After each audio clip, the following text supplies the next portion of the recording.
Welcome back. I'm Elizabeth. I'm Kat. And today we wanted to tell you about the sales of the vintage Barbie dolls and what they sold for. But before we get started with that, I wanted to explain why we don't put out videos on a very regular basis. One of the main things is that my husband and I live here on a farm. We grow pecans, we grow tomatoes and okra, strawberries, blueberries, blackberries, things like that. So there's a lot of work we have to do here on the farm. And then both Kathy and I are artists, and I do things like making miniature bears and Dropping your necklace. yeah, making copper jewelry. And so occasionally I'm working on pieces for shows, and I do travel to some of the shows. And then Kathy, I do mixed media collage work. This is one of my latest ones. So sometimes we're busy with doing things like that, and we don't have time to film videos, and sometimes we just don't have our act together. So yeah, we both have ADHD, so and a few other things, ADHD and a few other things. So anyway, but the last 3 videos that we had posted were on the very good condition vintage Barbies that we found in the estate. And most of them were sold, most were sold at auction. And since they're all sold except for one, what I wanted to do is go through and tell you what prices were realized in case you're looking to buy one of these dolls, or you're looking to sell one of these dolls, or you're just interested in what the values are. And what we're going to do is Kathy and I will go through the 3 different videos, so video 1, 2, and 3 with the vintage Barbies. And then I do have screenshots that we'll be putting up in the middle of the video so that you can see. Now, we did have one Barbie that did not sell, and that was the Twist and Turn Fun Time Barbie. But I didn't relist it. I set it aside because we found another box of vintage Barbies. in great condition. In great condition, one of which was Malibu Francie. So we will be doing another video and another sale coming up soon with more of the vintage Barbie and Friends collections. So let's get started. I do want to make one comment, and I'm sure that Elizabeth was going to say this as well too. One thing we found out with this particular sale was how eBay manages international orders. Yeah. We had some issues involved there with once some of the auctions went above a particular price, they were not able to be fulfilled through eBay's. Actually, they were not able to be fulfilled, and I'll explain that when we get to that. Yeah. One, what happened with that one particular sale. In case you all were watching on eBay and kind of wondered why the doll popped up again and all of this. So let's start with the first video. And the first video had the Barbies, the earliest ones that we had. So those were the 1960s to early 70s Barbie. The first set that sold, and I'm just going to give you the prices that they went for. The Spanish-speaking Ken and Barbie, which did not actually work. We couldn't get them to talk, but they were in their original boxes. They both sold to the same customer, and they sold for $871, the 2 of them. And then the next one, highest, that was the Twiggy, and she sold for just under $500. Yeah. Casey and Christy. Casey sold for $375. Christy sold for $350. And then we had the 2 Julias, the nurse. The first version, which was the one with the full dress, not the two-piece, is that correct? I don't remember. Yeah, we'd have to double check that.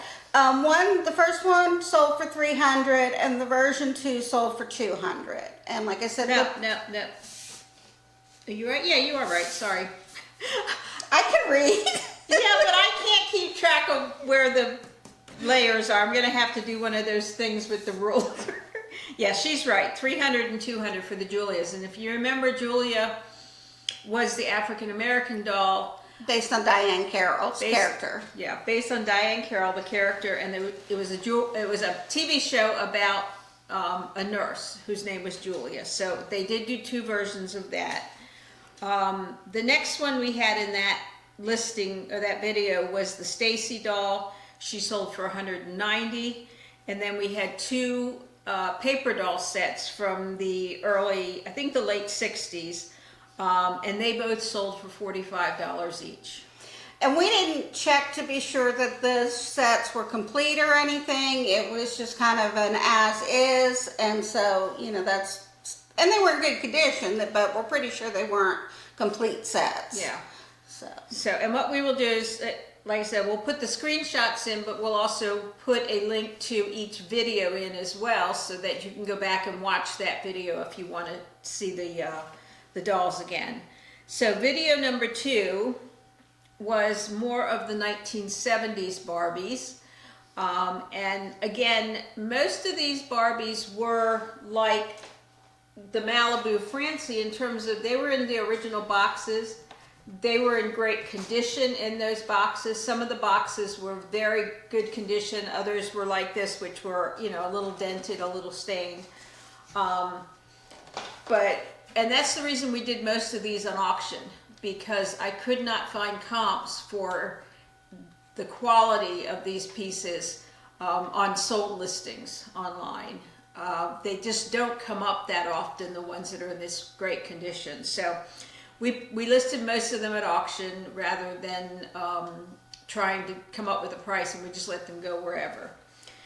So video number 2 was the 1970s Barbies, and our highest priced in that grouping was the Growing Pretty Hair Barbie, and that one sold for $800.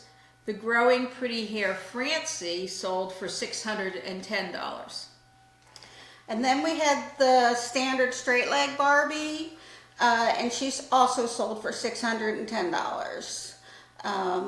And then the Montgomery Ward reproduction catalog version was $399. Yeah, that was the one that Montgomery Ward had reproduced the original Barbie, and it was only available through Montgomery Ward. Next, we had the Malibu Barbie. The 1977 Malibu Barbie sold for just over $200. The dramatic New Living Barbies version 1 sold for $165, and version 2 sold for $250. And then we had the Pretty Pairs, Nan and Fran, which was the 2D size doll with the friend. And that one sold for $129.99. And the plain 2D, she sold for $35. That particular 2D, her box was really damaged. She was in okay shape, but her box was like almost completely Mangled. Mangled, yeah, I guess that's how you could say it. So those were the dolls that sold from the second video that we did on the vintage Barbies. And then our third video was on vintage Barbies from the 70s, but these were what I called the international releases. Some of them were only available in Europe, and some of them were available in Europe and Canada. And this is where we had a problem with shipping. The 1970s Hawaiian Superstar Barbie. She came with a ukulele, and she was a European release only. Okay, she was complete in her box. Her box was in great shape. She sold for $4,200 and I think $4,293. Actually, she sold for about $50 more than that, and I'm not able to do math in my head. So add 50 to 429, 4,343, I think. Yes. The problem was, when the high bidder, who was in Italy, tried to pay for this doll, she wasn't able to, because eBay was not allowing it to be shipped to her location. So I went back and forth through messages trying to figure out why this doll was not, she couldn't pay for it and have it shipped to her. Because I have my eBay store set up for international shipments, and if you buy something from my store and you live outside of the US, for most countries I can ship it to you through eBay's global shipping program. What I found out was that if the item goes above $2,500, I can't ship it through eBay's global shipping program. So then we tried a different tactic, and I said, okay, let me relist it for you, and I will do the international shipping directly. Okay? Well, I relisted it for her. She paid. I packed it, and I shipped it, filling out the customs forms. And it didn't arrive, and it didn't arrive. And finally, it came back to me. It turns out that if you are trying to sell things internationally, if you're trying to export something out of the US, if it is over that $2,500 limit, you have to have an export license. Guess who doesn't have an export license and can't afford to buy one, especially for just one item? So what happened, unfortunately, was that the high bidder was not able to receive the item because there was no way for me to get it to her without going through the hassle of getting all that paperwork. So it sold to the second highest bidder for $4,293. That was the end price. The Picture Pretty Barbie, which was also a European release, and she came with like studio lights and a studio camera. She sold for $2,916, but I did not have a problem with that one because she sold to a collector in the US, and I was able to ship it directly. And both of these, all of these pieces that we sold have been received by. We had no other shipping issues. They've all been received by the buyers in good shape. So just keep that in mind if you do end up trying to sell anything from your own collection, Barbie or whatever, to be aware of the shipping issues that can come and the price limits and everything like that, because those are things that we've never experienced before. Elizabeth has been selling on eBay for what? 20 years maybe or more. I was going to say it may have been probably sometime in the 90s or at least early 2000s when I started. It was fairly early on. Yeah, so it's not like we're new to eBay. She's been an established seller, and that this is the first time this has come up. It's just something that we weren't aware of. So we wanted to put that in there so that other people are aware as well, because it becomes a major hassle. You end up disappointing people. You have people who might try to get you to do something that's not legal because they want something.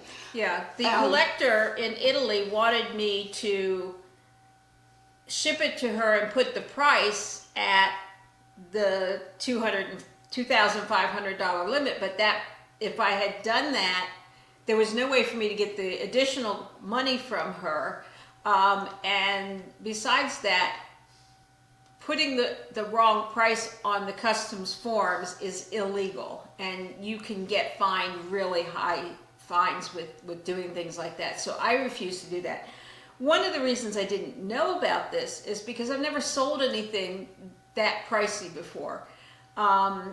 Most of my stuff I sell is under $100. Occasionally I'll sell things in the maybe $100 to a couple $100, but never anything this high. So it's just an explanation of what happened, and a warning if you're selling high-end things to know how the shipping works for international. US is not a problem, but international can be.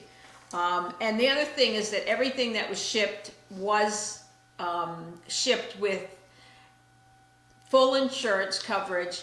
And for those items that were above a certain limit, I think I put it at like 300. So if the item sold for 300 and more, I also required signature on delivery, which is another thing a lot of eBay sellers and other sellers will do, is require you to sign for the package.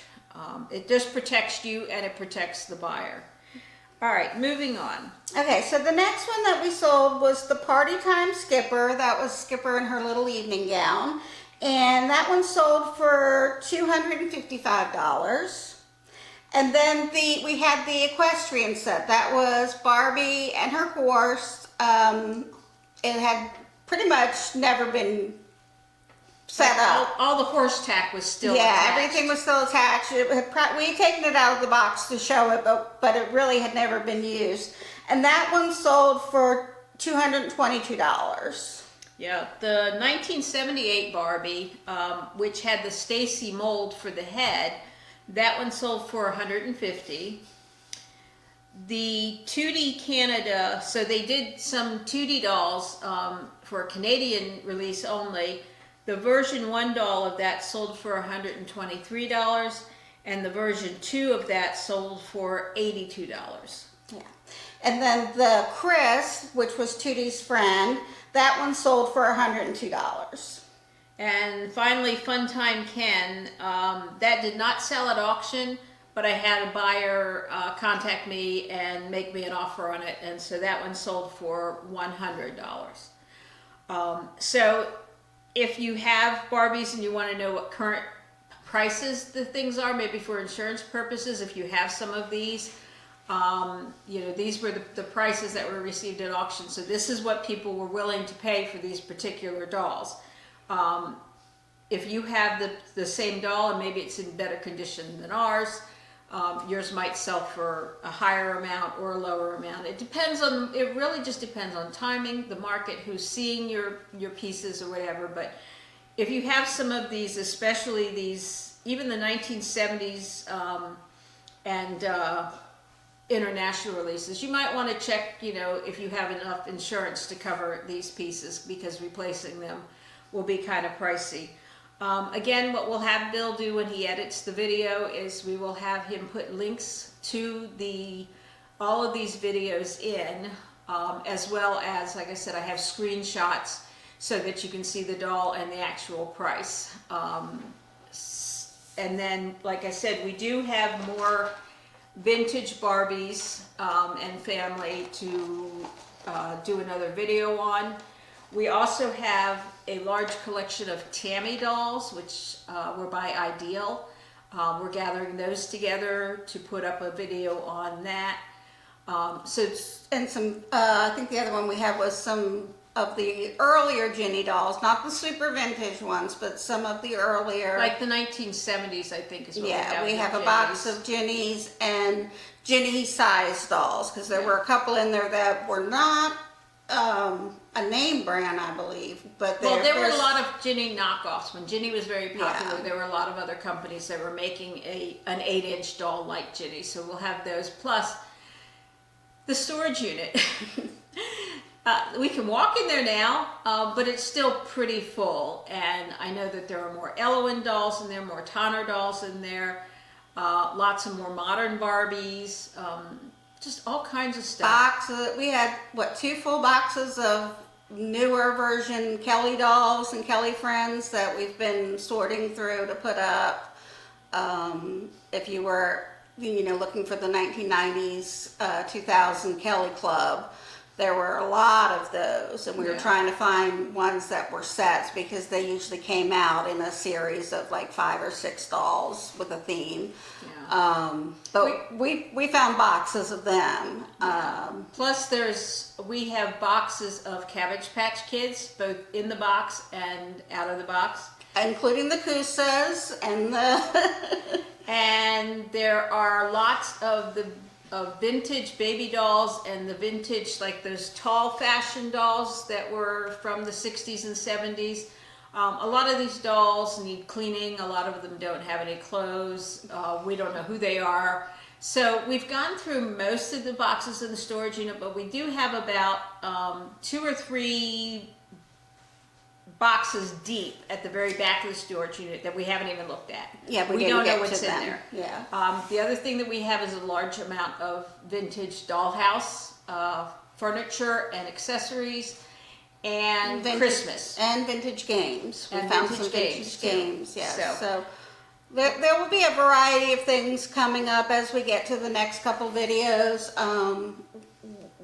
We're nowhere near done with this. We'll try to get a shot for you of what the storage unit looks like now. As a, you know, and back I think in I our have a shot from the last couple of times we've been so there. because in our first video, I think we showed you the storage unit and how full it was. So we do have that. As always, if there's something that you're in particular looking for, let us know. If you have any questions or comments on this, if you'd like more information, just let us know, and we'll try to get back to you with it. Yeah, we're always happy to get comments and questions and see what we can answer. And if you know something that maybe you watch a video and we said something and you're like, no, that's not right. Remember, we're not experts. You know, we actually didn't even have, like the Barbie dolls, we didn't even have Barbie dolls when we were kids. We had hand-me-down other fashion dolls that weren't Barbie dolls. So we're not experts on this, but we do a lot of research, and we try to bring you correct information. But if you have something that needs to be corrected, please let us know, and we will certainly make those corrections. So thanks for listening. I'll get Bill to edit, and hopefully we'll get this video up soon for you.